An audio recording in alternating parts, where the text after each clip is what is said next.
अस्सलामुअलैकुम, आप देख रहे हैं समा। मैं हूं सैयद फैसल करीम और मैं हूं किरण आफ्ताब। सबसे पहले तहलका खेज खबर, इसके बारे में आपको बताएं, इसकी तफसील आपको बताएं। वजीर आजम तरक्याती फंड्स केस, इस सिलसिले में बड़ी अहम डेवलपमेंट, बहुत अहम मामला हम आपके सामने रखते हैं। सुप्रीम कोर्ट ने वजीर आजम तरक्याती फंड्स केस का तहरीरी फैसला जारी कर दिया। इस फैसले में कहा गया है कि जस्टिस फाइज ईसा को वजीर आजम से मुतालिक मुकदमात नहीं सुनने चाहिए हैं। सुप्रीम कोर्ट ने वजीर आजम तरक्याती फंड्स केस का तहरीरी फैसला किया है जारी, और इस फैसले में कहा गया है कि जस्टिस फाइज ईसा को वजीर आजम से मुताल्लिक मुकदमात नहीं सुनने चाहिए। जस्टिस फाइज ईसा ने वजीर आजम के खिलाफ एक मुकदमा दायर कर रखा है। फैसले ने यह भी कहा है कि इंसाफ के तकाजों और गैर जानिबदारी के पेश नजर वजीर आजम से मुताल्लिक केस नहीं सुनना चाहिए। दौरान समाज जस्टिस फाइज ईसा ने अदालत को अटॉर्नी जनरल को बास दस्तावेजात भी दी। बात करेंगे अपने नुमाइंदे जुल्करनैन इकबाल से। जुल्करनैन, बड़ी तहलकाखेज इंकशाफात है, बताइए। 5 दफा पर मुश्तमिल ये तहरीरी फैसला है जो chief justice of Pakistan justice Gulzar Ahmed ने तहरीर किया है, जिसमें कहा गया है कि दौरान समाज जस्टिस काजी फाइज ईसा ने बेंच और अटॉर्नी जनरल को बाद दस्तावेजात दी। जस्टिस फाइज ईसा खुद भी पर यकीन नहीं थे कि दस्तावेजात दुरुस्त हैं या नहीं, इसलिए अटॉर्नी जनरल ऑफ पाकिस्तान ने भी ये इस्तदा की कि इन दस्तावेजात क्योंकि क्वेश्चनेबल है, दुरुस्त नहीं है, उनका खुद भी यकीन नहीं है जज साहब को, तो इसलिए इनको रिकॉर्ड पर ना लाया जाए। साथ ही साथ चीफ जस्टिस ऑफ पाकिस्तान यह भी इतराज किया गया फैसले के मुताबिक अटॉर्नी जनरल की जानिब से कि क्योंकि जस्टिस फाइज ईसा अब दरखास्त गुजार बन गए, शिकायत कुनिंदा बन गए हैं, इसलिए उनको ये मामला नहीं सुनना चाहिए। इसलिए चीफ जस्टिस ऑफ पाकिस्तान ने अपने फैसले में लिखा है कि जस्टिस काजी फाइज ईसा वजीर आजम के खिलाफ ऑलरेडी एक दरखास्त अपनी जाती हैसियत में दायर कर चुके हैं, इसलिए इंसाफ के तकाजों और जानिबदारी को मद्देनजर रखते हुए मुनासिब ये होगा कि जस्टिस काजी फाइज ईसा वजीर आजम से मुतालिक कोई भी मुकदमा ना सुने। साथ ही साथ अदालत में हवाला दिया गया जो जवाबात जमा करवाए गए हैं वफाकी और सूबाई हुकूमतों की जानिब से, उनके पेश नजर अदालत ने कहा कि जब कानून की कहीं कोई खिलाफ वर्जी नहीं हुई और जवाबात तसल्ली बख्श हैं, इसलिए इस मुकदमे को मजीद चलाने की जो गुंजाइश है वो नहीं बचती। ये वो 5 दफा पर मुश्तमिल फैसला है जो आज की समात का सुप्रीम कोर्ट ऑफ पाकिस्तान की जानिब से जारी किया गया है। हमारे साथ ही रहिएगा जुल्करनैन, हमारे साथ ही रहिएगा। अहम तरीन मामला है, इसी के ऊपर बात करेंगे। ब्यूरो चीफ इस्लामाबाद खालिद अजीम साहब हमारे साथ है। खालिद अजीम साहब, बड़ा मामला, और ये फिर उसके बाद में तहरीरी फैसले का आ जाना, ये सारे के सारे मामले को आप कैसे देखते हैं? देखें जी, इसका इशारा तो दिन में ही मिल गया था जब चीफ जस्टिस ऑफ पाकिस्तान ने जब अटॉर्नी जनरल और काजी फाइज ईसा के दरमियान कुछ जुमलों का तबादला हो रहा था, तो उसी वक्त उनका कहना ये था कि जज साहब जो हैं वो वज़ीर आज़म के ख़िलाफ़ एक मामले में फ़रीक हैं, और उनका इशारा उनके जो रेफरेंस काजी फाइज ईसा के ख़िलाफ़ दायर हुआ है उसको उन्होंने चूँकि चैलेंज कर रखा है सुप्रीम कोर्ट में, और वो मामला उसका अगरचे फैसला आ चुका है लेकिन नज़रसानी की दरख्वास्त उनकी वहाँ पे मौजूद है। इस तरह से वो एक तरह से वज़ीर आज़म के फ़रीक़ मुखालिफ है, और ये जो कोड ऑफ कंडक्ट है उसका भी तकाजा ये होता है कि आप अगर किसी मामले में ख़ुद फ़रीक़ हैं या आपके फ़रीक़ के हवाले से कोई केस आपके पास आया है तो आप उससे जो है वो रज़ाकाराना तौर पे ख़ुद ही रिक्यूज़ कर दें। ये रूटीन रही है और जज साहिबान जो हैं वो इसका हमेशा एहतराम करते रहे। लेकिन अच्छा खालिद साहब, एक बड़ी इंपॉर्टेंट इसमें इंटरप्रिटेशन है, और वो ये है कि इस फैसले में कहा गया है जस्टिस फाइज ईसा को वजीर आजम से मुतालिक मुकदमात नहीं सुनने चाहिए। अब ये जो नहीं सुनने चाहिए का जो लफ्ज आ रहा है, अब ये ऑब्लिगेशन डालेगा अगले केसेस में भी, या फिर जस्टिस काजी फाइज ईसा का प्रोग्रेटिव होगा कि वो सुनना चाहे तो सुन सकते हैं वरना नहीं? देखिए, ये इसको क्लियर कट इंजंक्शन यानी जैसे हुक्म इम्तनाई कहा जाता है वो तो नहीं है, लेकिन जब ये बात सामने आ गई तो उसके बाद मॉरल अथॉरिटी जो है वो ख़त्म हो जाती है, और ये चीफ जस्टिस ऑफ पाकिस्तान की जानिब से उनकी जानिब से लिखा हुआ फैसला है। यकीनी तौर पे बाकी जज साहिबान जो हैं उनके दस्तखत भी उसके ऊपर मौजूद हैं। तो इस लिहाज से मैं ये समझता हूँ कि अगर इसको वो उस अंदाज की बाइंडिंग न भी समझा जाए जो कि किसी आम आदमी के लिए होती है, तो जज जो है वो उसके लिए, मैंने पहले जैसे अर्ज़ कर रहा था, जहाँ कहीं शायबा भी हो इस बात का कि जज के ऊपर इस मामले में किसी झुकाव का या किसी पहले से बनी हुई ओपिनियन का तासुर भी उभर रहा हो, तो उसमें जजेस जो हैं वो आमतौर पे रेस्ट्रेंट करते हैं, वो रिक्यूज़ कर जाते हैं, वो उन मुकदमात को नहीं सुनते।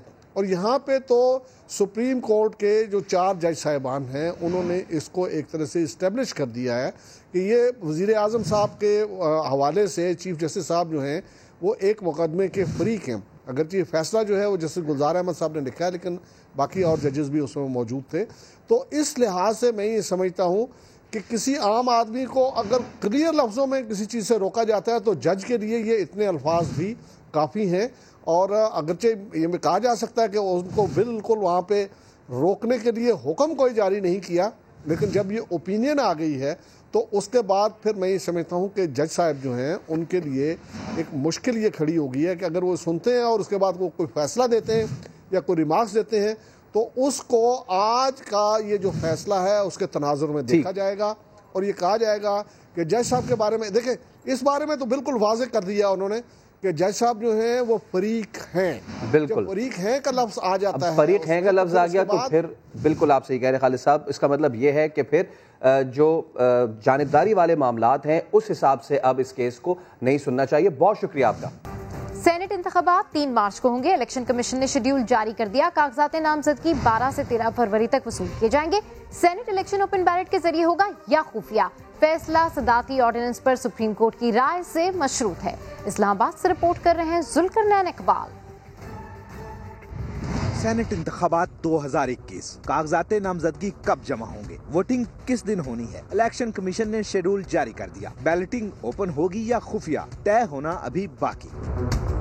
शेड्यूल के मुताबिक 12 से 13 फरवरी तक उम्मीदवार पार्टी टिकट के साथ कागजात नामजदगी जमा कराएंगे। स्क्रूटनी के लिए 15 और 16 फरवरी की तारीखें मुकर्रर। कागजात मंजूर या मुस्तरद होने के खिलाफ अपीलें 17 से 18 फरवरी तक दायर हो सकेंगी। इलेक्शन कमीशन 19 से 20 फरवरी तक अपीलों पर फैसला सुनाएगा। उम्मीदवारों की फहरिस्त 21 फरवरी को जारी होगी। 22 फरवरी तक कोई भी उम्मीदवार इलेक्शन से दस्तबरदार हो सकता है। इसके बाद उम्मीदवारों के नाम प्रिंटिंग के लिए भेज दिए जाएंगे। ऐवान बाला का इंतखाब 3 मार्च को होगा। इंतखाब के तरीकाकार से मुतल्लिक सदारती ऑर्डिनेंस पर फैसला अदालत उज़्मा करेगी। सेनेट इलेक्शन ओपन बैलेट पर कराने के लिए हुकूमत ने सुप्रीम कोर्ट से रुजू कर रखा है। 22 फरवरी तक सुप्रीम कोर्ट का फैसला आ गया तो इलेक्शन का तरीकाकार तब्दील हो सकेगा। उम्मीदवारों की हतमी फहरिस्त शाया होने के बाद पोलिंग का तरीकाकार तब्दील नहीं हो सकता। बहुत कुछ बहुत पहले से हो रहा है। चेयरमैन सेनेट के खिलाफ तहरीक अदम एतमाद पर 1-2 सेनेटर्स बिक गए थे। नून लीगी सेनेटर राना मकबूल ने इंकशाफ किया, बोले मामले की तहकीकात के लिए कमेटी भी बनाई गई जिसने बिकने वाले दोनों सेनेटर्स के नामों से मियां साहिबान को आगाह किया था। काफ़ी डिटेल के साथ इंक्वायरी हुई और तकरीबन हर सेनेटर से 5 उसके बड़े सीनियर मेंबर से, मेरे से सीनियर थे सारे, जफर इकबाल झगड़ा थे, राना तनवीर थे और वो जो हैं एजाज जिनको MNA थे और शाह मोहम्मद शाह प्रेसिडेंट है मुस्लिम लीग सिंध के वो थे। We were the members. हमने उसको पूरा एग्जामिन किया, स्टडी किया। 1 या 2 पर्सन्स के बारे में रिजर्वेशन थी, वो हमें बता रही थी अपनी हाई कमांड को और मेरा ख्याल उन्होंने ये फैसला किया था कि आइंदा इनको कभी अकोमोडेट नहीं किया जाएगा। नाम क्या बताए गए शहबाज साहब के इल्म में है, नवाज साहब के वो इल्म में है नाम वो सारे? एक हद तक जैसे होता है ना, एक आप गैस वर्क कह सकते हैं, वो था, लेकिन अब उस पर एक्शन लेना, उसको नोटिफाई करना उस वक्त तक हो ही नहीं सकता जब तक आपके पास एविडेंस ना हो। मुस्लिम लीग ड्राइंग रूम पार्टी होती थी ना, अब it's a party of struggle. ये किसी आइडियोलॉजी के लिए स्ट्रगल कर रहे हैं और करते हैं, तकलीफें भी सहते हैं, मुश्किलात भी सहते हैं, सारा कुछ हो रहा है। शहला रजा ने मुझे सेनेट इलेक्शन में वोट देने के बदले जनरल इलेक्शन में माली ताउन की पेशकश की थी। MKM रहनुमा महफूज यार खान ने प्रोग्राम नदी मलिक लाइव में बड़ा इल्ज़ाम लगा दिया। शहला रजा ने इल्ज़ाम की तरदीद कर दी, साथ ही बोली अगर ऐसा कुछ कहा भी होगा तो मजाक में कहा होगा, लेकिन मुझे तो मजाक भी याद नहीं। डिप्टी स्पीकर उस जमाने में थे शहला रजा और निसार खोड़ो जो सीनियर मिनिस्टर थे, इन लोगों से मेरी बातचीत हुई, लेकिन क्योंकि मैं तो पार्टी डिसिप्लिन का पाबंद था, मैंने उनकी हर ऑफर को ठुकरा दिया। तो ऑफर क्या थी जनाब? ऑफर यही थी कि आप हमें वोट दीजिए, फिर हमको जनरल इलेक्शन में फाइनेंस भी करेंगे और आपको सीट भी देंगे। इन्हें शर्म आनी चाहिए मेरा नाम लेते हुए। अब शर्म क्या? इन्हें शर्म आनी चाहिए। आपने मुझसे बात की डायरेक्ट, मैंने आपसे कभी बात नहीं की और न पार्टी में मैं इस जगह पे हूँ कि अगर किसी को पार्टी में कहीं डेलीगेशन भेजना है या कहीं जाना है तो इससे बात की जाए। रही बात हंसी मजाक की, तो वो अगर बात भी की होगी तो एक हंसी होगी, एक मजाक होगा। मैं तो नहीं समझती कि लेकिन आपने क्या हंसी मजाक में शैला बात की थी, ये बात की तस्दीक हो जाए पहले, क्या आपने हंसी मजाक में या किसी भी लहजे में इनसे ये बात की थी? मुझे याद भी नहीं। पाकिस्तान के दुश्मन खित्ते में इंतशार फैलाने के मिशन पर है। पाकिस्तान के खिलाफ एक बार फिर अफगानिस्तान की सरजमीन इस्तेमाल की गई है। बाजोड़ में सरहद पार से हमला किया गया, 5 रॉकेट दागे गए। ISPR के मुताबिक हमले में 1 बच्चा शहीद हुआ और 7 कमसिन बच्चे जख्मी भी हुए। इसी सब के ऊपर बात करेंगे समा के नुमाइंदे उस्मान खान से। जी उस्मान। जी बिल्कुल करने बड़ा अफसोसनाक वाक़या है। दहशतगर्दों की जानिब से अफगानिस्तान के अंदर से एक बार फिर पाकिस्तानी हदूद में जो है वो फायर किए गए हैं और बाजोड़ का इलाका लगारी सेक्टर और सरकियाई टॉप में 5 रॉकेट जो है वो फायर किए गए। बाजोड़ के इलाके मामून के रिहायशी 5 साल बच्चा जो है वो रॉकेट की जद में आकर शहीद हो गया, जबकि एक लड़की समेत 7 बच्चे जख्मी हो गए हैं। और ये पहली बार नहीं है कि जब अफगानिस्तान की सरजमीन जो है वो पाकिस्तान के खिलाफ इस्तेमाल की गई है। और हमने ये भी देखा है कि गाहे बगाहे पाकिस्तान की जानिब से इस मामले को अफगान अथॉरिटीज के साथ उठाया जाता है, लेकिन आज फिर ये अफसोसनाक वाक़या पेश आया और अफगानिस्तान की सरजमीन से पाकिस्तान के अंदर ये रॉकेट जो है वो फायर किए गए और इस तरह ताज़ी के कई वाक़यात हो चुके हैं। लगारी सेक्टर और सरकियाई टॉप में जो है ये फायरिंग की गई है। उस्मान बहुत शुक्रिया, आपने अपडेट किया। कौमी सलामती को दरपेश हर किस्म के खतरात का भरपूर जवाब दिया जाएगा। Chairman joint chiefs of staff committee general Nadeem Raza की ज़ेर सदारत इजलास में भरपूर अज़्म दोहराया गया। Chairman joint chiefs of staff committee general Nadeem Raza की ज़ेर सदारत इजलास में army chief general Qamar Javed Bajwa समेत मुसल्लह अफवाज के सरबराहान शरीक हुए। ISPR के मुताबिक शुरा ने स्ट्रेटेजिक और रिवायती पॉलिसीज़ में पेशरफ्त, मुसल्लह अफवाज की ऑपरेशनल तैयारी और मकबूजा कश्मीर की सूरत हाल का जायजा लिया। दहशतगर्दी के खिलाफ जंग में सिक्योरिटी इदारों की कुर्बानियों को सराहते हुए सलामती को दरपेश हर किस्म के खतरात का भरपूर जवाब देने का अज़म दोहराया गया। जनरल नदीम रजा ने चैलेंजेस का मुकाबला करने के लिए मुसल्लह अफवाज के किरदार और पेशेवराना तरबियत को भी सराहा। एक अफसर नहीं, आधा महकमा चोर, मौजरा जानिए थोड़ी सी देर में।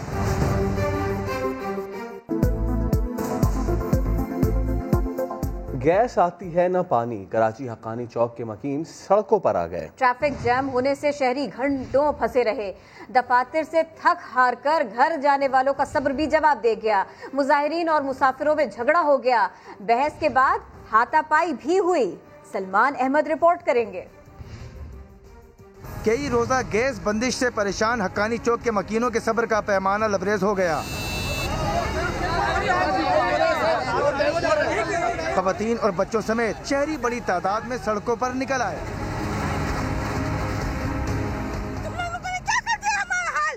हमारे घरों में आके देखो, एक हफ्ते से हम लोग तंदूर पे बैठे हुए हैं। हम तो सिलेंडर भी नहीं रखते। गैस के लिए पूरा 1 हफ्ता हो गया। वैसे तो प्रेशर होता ही नहीं था, अब तो जब से ये खुदाई हुई है तो हम तो इतने परेशान हैं कि होटलों से मंगा के हम तो थक गए हैं। सिलेंडर लगा नहीं सकते, बच्चे से सब छोटे। कोई हादसा होगा तो बोलेंगे यहाँ सिलेंडर फट गया। एहतजाज करने वालों ने सड़क ब्लॉक की तो आई चुंदीगढ़ रोड पर गाड़ियों की लंबी कतारें लग गईं।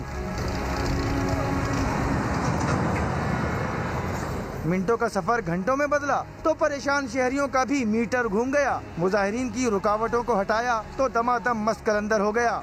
जो बैरियर्स, जो रुकावटें लगाई थी और मुजाहिरीन की जानिब से उसे हटाया जा रहा है। दफातर से छुट्टी के वक्त घर जाने वाले ट्रैफिक जाम की वजह से रुल कर रह गए। सिंध के हुक्मरान और सिंध के आवाम, ये दोनों के दोनों अहमकों की जन्नत में रहने वाले लोग। मेरा भाई आ रहा है मुझे लेने, लेकिन मैं आधे घंटे से खड़ी हुई हूँ, अभी तक कुछ पता भी नहीं उसका भी। ट्रैफिक जाम हुआ तो मोटरसाइकिल सवार फुटपाथ का रास्ता लेने लगे और गाड़ियों में सवार शहरी कभी इधर तो उधर गाड़ियाँ घुमाते रहे।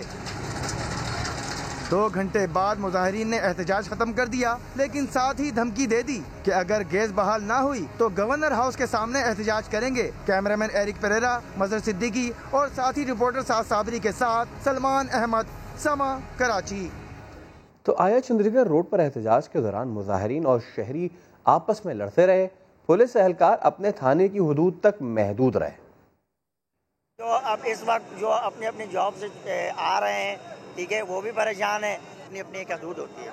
ये जो है जिस वक्त हम यहाँ खड़े हैं, ये एक किस्म का बॉर्डर है। अगर कोई जानी नुकसान हो जाता है, लोग आपस में लड़ पड़ते हैं, तो पुलिस क्या उसकी जिम्मेदार नहीं होगी? नहीं, इंशाल्लाह हम खड़े हैं, इंशाल्लाह ऐसा होने नहीं देंगे। सारे रुक गए काम, खड़े खड़े हो गई शाम। बदतरीन था ट्रैफिक जाम, मगर बाज लोगों को लगा तफरीह का मकाम। घंटों से फंसे लोग क्या कर रहे हैं, क्या कह रहे हैं, हम आपको दिखा देते हैं, सुना देते हैं।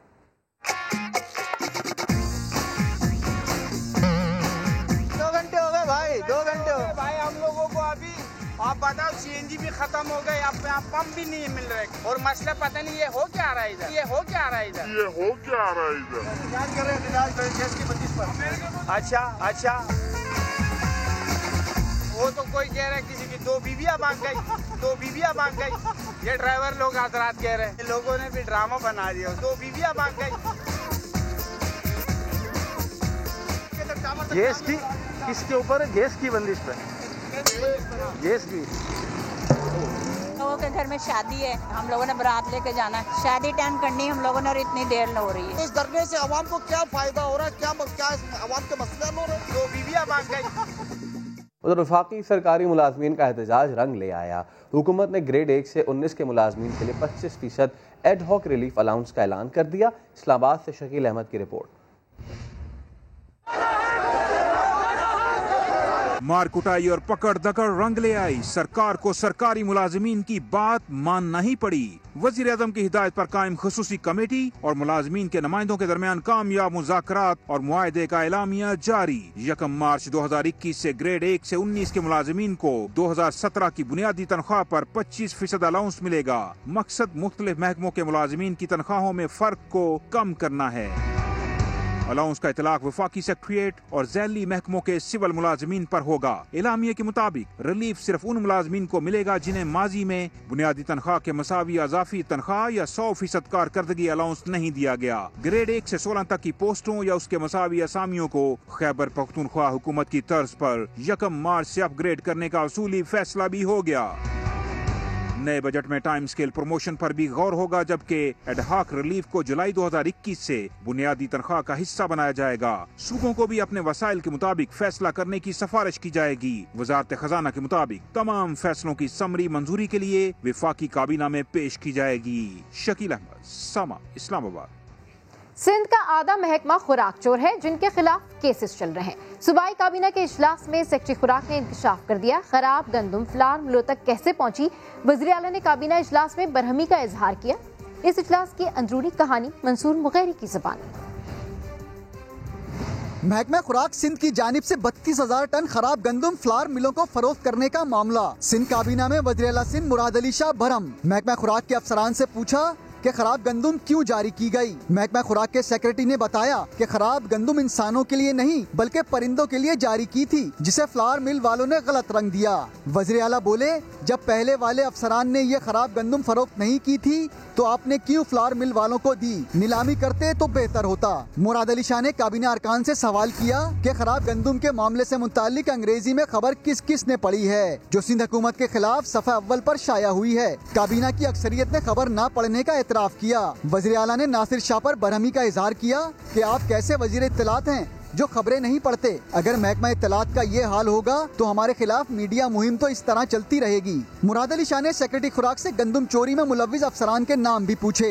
सेक्रेटरी खुराक ने बताया कि आधा महकमा चोरी में मुलव्विस है, जिनके खिलाफ नैब और एंटी करप्शन में केस चल रहे हैं। कई अफसरान को मुअत्तल भी किया गया है। सेक्रेटरी खुराक के जवाब पर वज़ीर आला सिंध और काबीना अरकान हैरान परेशान रह गए। मंसूर मुगैरी, समा, कराची। आप फिक्र न करें, हम लॉन्ग मार्च कामयाब करवाएंगे। लंदन से नवाज शरीफ ने पीडीएम सरबराह फजलुर रहमान को फोन पर यकीन दहानी करा दी, लेकिन साद रफीक कहते हैं लॉन्ग मार्च भी एक ऑप्शन है, हर कार्ड वक्त पर खेलेंगे। हम लोहे के चने हैं, आसानी से नहीं चबाए जा सकते। लॉन्ग मार्च की तारीख का ऐलान तो हो गया। फजलुर रहमान पुरउम्मीद भी बहुत हैं, लेकिन हुकूमत को टफ टाइम कैसे देना है? फजलुर रहमान और नवाज शरीफ ने टेलीफोन पर सर जोड़ लिए। नवाज शरीफ ने फजलुर रहमान को हर पल ताउन का यकीन दिलाया। दोनों ने इत्तफाक किया कि सेनेट इलेक्शन में सोच समझकर प्लान करके हिस्सा लेंगे। दूसरी जानिब साद रफीक ने सहाफियों से गुफ्तगू में बताया कि पीडीएम के पास ऑप्शन महदूद नहीं, लॉन्ग मार्च भी बस एक ऑप्शन ही है। ऑप्शन महदूद कभी नहीं होते। सिर्फ ये देखना है कि कौन सा कार्ड कब इस्तेमाल करना है। तो अभी लॉन्ग मार्च है, अभी असेंबलियों के अंदर एहतजाज की बात है, वो चल रहा है। सेनेट इलेक्शन के सवाल पर साद रफीक ने बताया कि शहबाज शरीफ से बात हुई है, मगर क्या बात हुई ये नहीं बताया। फजल रहमान कहते हैं कि लॉन्ग मार्च उनके लिए नई बात नहीं, उन्हें इसका बहुत तजुर्बा है। मौलाना फजल रहमान ने 2019 में आज़ादी मार्च किया था और धरना भी दिया था, मगर हाथ कुछ नहीं आया। हमारा तो तजुर्बा हो चुका है, लॉन्ग मार्च कोई मसला नहीं, लॉन्ग मार्च कोई मसला नहीं। हजरत मौलाना फजल रहमान। फजल रहमान खुद को तजुर्बाकार जानते हैं, लॉन्ग मार्च और एहतजाज का एक्सपर्ट मानते हैं। बाकी पार्टियों के लिए शायद लॉन्ग मार्च नया हो, हमारा तो तजुर्बा हो चुका है, हमें तो पता है कि लॉन्ग मार्च कोई मसला नहीं। 2019 में भी मौलाना ने आजादी मार्च किया था, धरना दिया था, हुकूमत को चलता करने की बातें हुई थी। आपकी तहरीक ने इन नाजायज और कठपुतली हुक्मरानों की चूल्हे हिला दी, इनकी रिट खत्म कर दी है। हवाई बातें नहीं कर रहा हूँ। बड़े बड़े दावे करके मौलाना बंद गली में चले गए और फिर अचानक पतली गली पकड़ ली। आज ही हम यहाँ से रवाना होंगे ताकि आजादी मार्च का नया मरहला कामयाबी के साथ आगे बढ़े। 14 रोजा धरने से फजल रहमान के हाथ कुछ ना आया, ना कोई इस्तीफा, ना कोई मुआहदा, ना कोई मुतालिबा माना गया। फजल रहमान जैसे खाली हाथ आए थे वैसे ही लौट गए। अब एक बार फिर लॉन्ग मार्च की तैयारियां हैं, हुकूमत को घर भेजने के अरमान हैं। 26 मार्च को पूरे मुल्क से लॉन्ग मार्च के काफिले इस्लामाबाद की तरफ रवाना होंगे। क्या फजल रहमान और इत्तेहादियों के हाथ इस बार कुछ आएगा या इस बार भी मौलाना के अरमानों पर ओस पड़ जाएगी? कुछ बातें ऐसी हैं कि आप पूछते रहेंगे और हम मुस्कुराते रहेंगे। स्पेशल सर्विसेज ग्रुप के हेडक्वार्टर्स तरबेला में पाक तुर्क फौजी मशक़ें अतातुर्क 11 जारी है।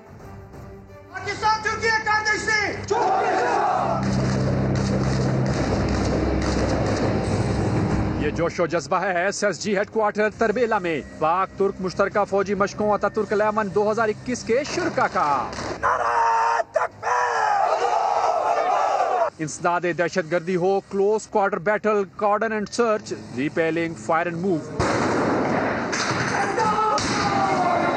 Helicopter rappelling, free fall, compound clearance या यरगमालियों को रिहा करवाना। बरादर इस्लामी मुल्कों की अफवाज हैं एक दूसरे के तजर्बात से भरपूर इस्तिफादे के मिशन पर। स्पेशल फोर्सेस ने जो इस दहशतगर्दी के नासूर के खिलाफ जंग लड़ी है, उसके अंदर जो हमारे तजर्बात हैं, तुर्की उनकी स्पेशल फोर्सेस के जो तजर्बात हैं, हम एक दूसरे के साथ ड्रिल्स एक्सचेंज करते हैं, अपने एक्सपीरियंसेस शेयर करते हैं। तरबेला में अतातुर्क 11 मशकें 3 हफ्ते तक जारी रहेंगी। जान हथेली पर रखे हुए स्पेशल फोर्सेस के माबैन मुश्तरका फौजी मशकों से दोनों ममालिक के ताल्लुकात, मिलिट्री जिद्दत और ताउन में बढ़ते हुए रुझानात को फरोग देने में मदद मिलेगी। कैमरामैन राहिल कुरैशी के साथ उस्मान खान, समा, SSG हेडक्वार्टर तरबेला। पाकिस्तान ने पहला T20 कर लिया अपने नाम। फहीम अशरफ ने आखिरी बॉल अच्छी जगह किया और सिर्फ 2 ही रन साउथ अफ्रीका को मिल पाए, तो पाकिस्तान ने पहला T20 जीत लिया है। 3 रन से पाकिस्तान फातेह करार पाया। बाबर आजम के जो आज अच्छा बैटिंग नहीं कर सके, लेकिन कैप्टनसी में उन्होंने अच्छी बॉलिंग चेंजेस किए और पाकिस्तान ये पहला T20 जीत गया है। अभी मैंने सोचना शुरू किया था कि मैं जनूबी अफ्रीका को सपोर्ट करूं, लेकिन मेरा सपोर्ट सारा पाकिस्तान के ऊपर वापस आ चुका है। तो मौसम भी हायल नहीं हो सका, जो कुछ थोड़े से अपसेट्स हुए, जिस तरह से हम खेल सकते थे, बैटिंग कर सकते थे, वो नहीं हो पाया। बावजूद इसके जीते हैं, ये कॉन्फिडेंस भी देगा और मेरे ख्याल में वो कॉन्फिडेंस जो साउथ अफ्रीका को मिल सकता था ये मैच जीतकर वो नहीं हो पाया। आज के मैच की अच्छी बात ये थी कि उस्मान कादिर के जिनके हवाले से बहुत ज़्यादा एक्सपेक्टेशन थी, वो एक्सपेक्टेशन पे बड़े ज़बरदस्त पूरे उतरे। 2 बहुत अच्छी डिलीवरीज उन्होंने की। इसके अलावा जो है हारिस रऊफ गो के उन्होंने रन ज़्यादा लीड किए, 44 रन दिए अपने 4 ओवर्स में, लेकिन उन्होंने भी 2 विकेटें हासिल की और 1 विकेट फ़हीम अशरफ के नाम आई। मोहम्मद नवाज कोई विकेट न ले सके, शाहीन शाह अफरीदी कोई विकेट न ले सके, लेकिन अच्छी नपीतुली बॉलिंग का मुजाहरा किया मोहम्मद नवाज ने, जिन्होंने 4 ओवर में सिर्फ 21 रन दिए और एक ऐसे मौके पे कि जब साउथ अफ्रीका ने ओपनिंग अच्छी की थी, उस्मान कादिर ने उस वक्त पहला डेंट डाला, उसके बाद दूसरे विकेट भी ली। लेकिन आज के अगर हीरो करार दिए जाएंगे तो वो करार दिए जाएंगे मोहम्मद रिजवान के, जिन्होंने टॉप ऑफ द इनिंग्स आके बेहतरीन इनिंग्स खेली, 104 रन की, जिसमें 6 चौके और 7 छक्के शामिल थे। उनका साथ ज्यादा बैट्समैन तो ना निभा पाए, हैदर अली ने 21 रन बनाए, हुसैन तलत ने 15 बनाए और खुशदिल शाह ने 12 बनाए। आखिर तक मोहम्मद रिजवान ने इनिंग्स को कैरी किया और उन्होंने एक अच्छा टारगेट देने में मदद की। 170 का टारगेट था जब साउथ अफ्रीकन बैट्समैन आए, तो उन्होंने 50 से ज्यादा का पहला जो उनकी पार्टनरशिप थी वो लगी। लेकिन मलान के आउट होने के बाद सिनेमन भी आउट हुए, मिलर आउट हुए और फिर हेनरिक क्लासन के आउट होने के बाद मैच पाकिस्तान के शिकंजे में आ गया था। लेकिन आखिरी टेल एंडर्स के साथ बैटिंग करते हुए रजा हेंड्रिक्स ने बहुत अच्छा खेल दिखाया, लेकिन it all came to the last over और उसके बाद it all came to the last ball. आखिरी बॉल पे 6 रन दरकार थे और उस पर कंपोजर रखते हुए फ़हीम अशरफ ने अच्छा गेंद किया और साउथ अफ्रीका को ये मैच जीतने नहीं दिया। तो पाकिस्तान ने T20 सीरीज में ये पहली फतह अपने नाम कर ली है। पहला T20 जरा मैं थोड़ा सा बता देती हूँ ना फैसल, एक बार मैं भी जरा दोहरा देती हूँ ना, हम जीते भाई। पाकिस्तान ने जनूबी अफ्रीका को 3 रन से हरा दिया। एक लास्ट मोमेंट पर तो ऐसा लगा कि नहीं हो पाएगा, लेकिन ऐसा हो गया। मोहम्मद रिजवान ने 104 रन की शानदार इनिंग्स खेली थी, हम ये भी याद दिलाते हैं। बुलेटिन से फिल वक्त इतना ही।